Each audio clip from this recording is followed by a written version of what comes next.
Hello, gentlemen, and welcome to another Pala V Market Research video. Today, we're going to be discussing why investing in collectibles is stupid.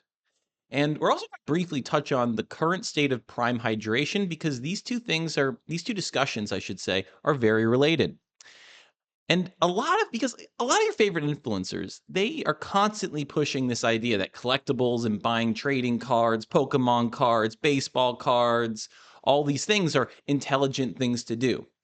And they might be after you've had a certain level of impact or liquid net worth for yourself and your family. But this advice applies to like two of their friends, not their audience, right?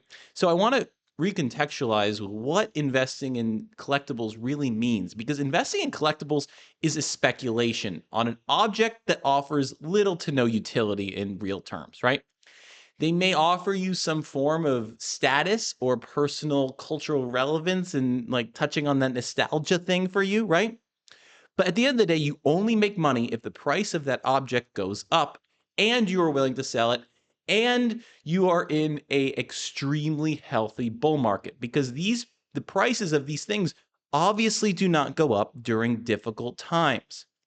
So what do these types of things include? They include trading cards, vintage toys, comics. I'm cringing just thinking about the idea of buying something like that. But then they can also include art, cars, watches, wine, things that you can enjoy with your friends, things that you can use, things that can take you around, things that will fill your house, right?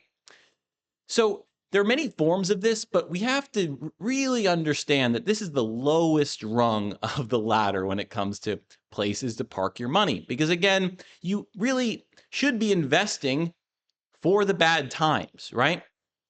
And just to recontextualize what the difference is between investing and speculating, right? A speculation, which is what you're engaging in with the collectibles, when you own it, you don't get paid anything along the way of owning it, right? So if I buy, and this is the same thing, this same logic actually kind of applies to Bitcoin, right? If I buy Bitcoin, I don't get cash flow in exchange for owning it. I don't get any other residual benefit like a dividend paying stock would, like a piece of real estate would, right? You only make money when you realize your speculation, when you sell it again, right? So it's just this, number go up, I make money. Very simple stuff. Now, again, the whole point of investing is to prepare for bad times. And otherwise, you should be investing in getting your income up, right? Your skills, your network, all those things is, what you should be investing. Otherwise, once you're, prepared for the bad times. And when we're preparing for the bad times, we want to own assets that relate to our needs, not our wants, right?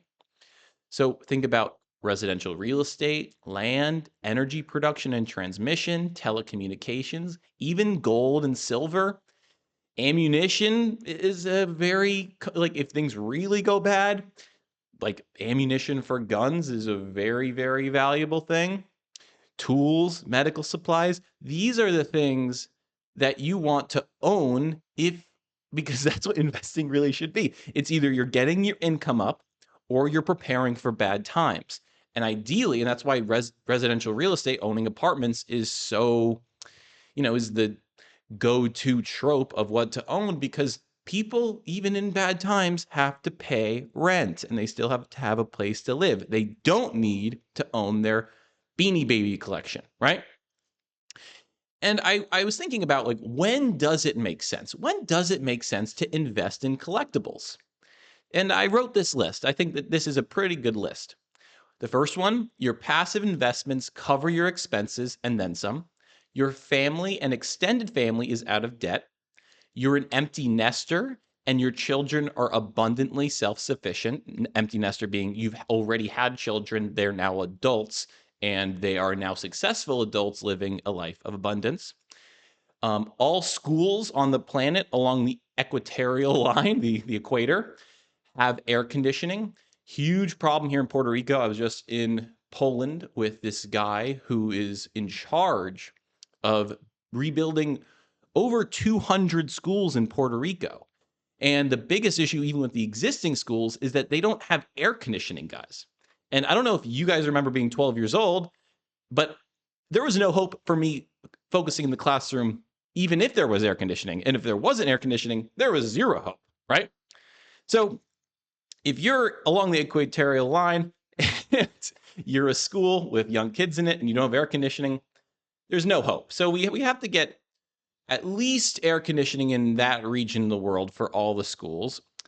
Humans need to become multiplanetary, and when access to non-processed foods supersedes access to processed foods, I think that once those things are achieved, then it makes sense to invest in collectibles.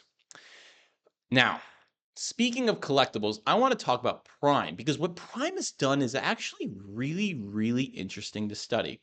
And obviously, they've been successful so far. But their goals, like what is this, right? What is Prime? And I think this is a really fair discussion to have. Is it a hydration drink? Is it a collectible? Is it a novelty product? Because obviously, they've done actually an incredible job creating this, like what Logan likes, right? These collectibles, right? Creating that sense that I am collecting these things, and that is actually what people do. People do collect these. The bottles are visually stimulating and fun, and like it is something that people want. But here's the issue, and I'm going to use some anecdotes here. So this isn't, I don't have really like macro data to back this up, but I was living in Connecticut in July, and at my gym there, they took all of the Gatorade out, okay, their fridges that people use, and I use all the time. I buy those Gatorades, and then they replace all the Gatorades with Prime because their beverage distributor is the same guy, is the same group that does the other drinks that Prime does, right? Or the corporate ownership does. And within 2 weeks, they removed all of the Prime and put the Gatorade back. And then another week goes by, and I go to CVS, and I see in CVS that there's no Prime in the fridges, and there's only Prime on the toy shelves, right? You guys know the toy section in CVS and those pharmacies? That's where they're selling the Prime. So it's an interesting conversation, right? I mean, I think that because when you listen to those guys who work on Prime talk about what their goals are, their goal is to compete with Gatorade, to offer a hydration drink that they then sell for billions of dollars.